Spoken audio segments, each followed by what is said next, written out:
Doc, you guys got the 12-point lead in the third quarter, and knowing DeMarcus was out, do you think you guys took your foot off the gas at all? Maybe. No, I just didn't think we played well. Honestly, I thought the second unit played pretty bad all game, which, it's amazing that, it's just going to take time. Last game they were phenomenal. Tonight they wasn't very good. And I thought the whole game lacked energy today. I told our guys, I felt that before the game. I just said the home openers, everybody's fired up. The fans are fired up. The players are fired up. I just told them before the game, this is going to be a game. We just played them. They're going to have energy, and we're going to have to produce our own energy tonight. And I didn't really think, I thought we did it in stretches, but I didn't think I never thought we had great energy tonight. This is 3 games in a row now for Blake where he's been pretty down. Yeah. It just seems like you guys are getting him in mismatches. Is that something you guys are doing? Well, teams just, if they're going to switch, we're going to take advantage of it. And, I think we're doing a better job with that, with our spacing and that. Blake has been so patient at that nail. That's something we wanted to work on this summer. When you post on switches and you go down to the post, then they can front, they can do it. But when you stop at the nail, you can't front a guy at the nail. And so it's something we've been working on, and he's doing a great job of it. And when a team goes small like that, a lot of teams, you can't play both bigs because of defensive quickness and stuff like that. But it seemed like he was even able at times to we're good. That's the one thing I've thought throughout, even last year. We don't have to go small if we don't want to. We go small by choice, or when we think we can create an advantage. But we don't need to go small. Blake can guard smalls. DJ can guard smalls. Is it encouraging at all that, this is the second straight time against the Kings where you give up kind of a lead there in the fourth, and instead of that kind of trickling down, you got it back, I guess, before.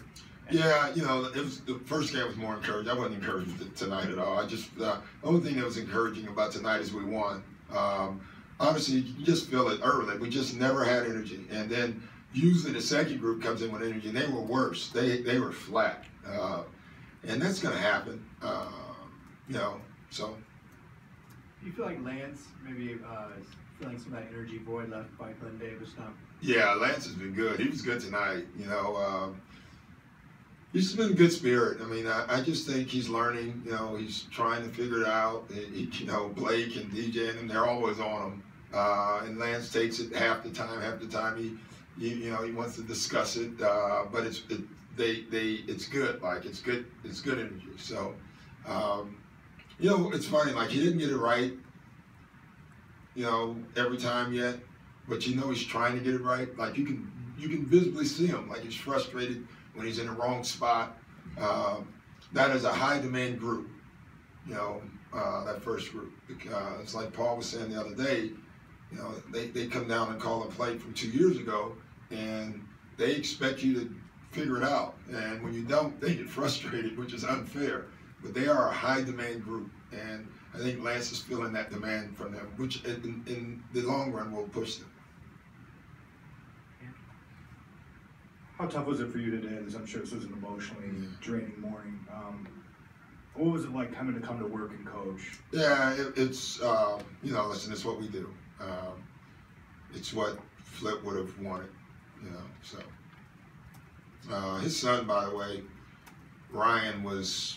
Today, he was amazing.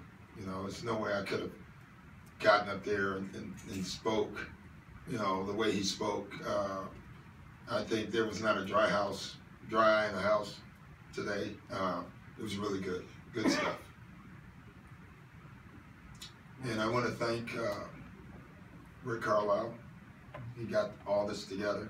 Mark Cuban gave us the plane.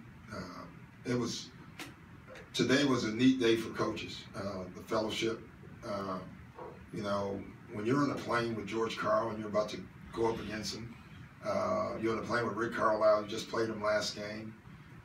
Madsen, the Laker coach, was on the plane. They played George yesterday and they play Rick tomorrow. Scotty Brooks. It was just a really neat day, probably the way it should have been. When you think about Flip and how he was the coach's coach. So it was interesting on the way home. George was doing his play sheet right behind me while I was doing my play sheet. I did peek a couple times to make sure he wasn't looking, but it was just a really neat day for coaches. Thank you, guys.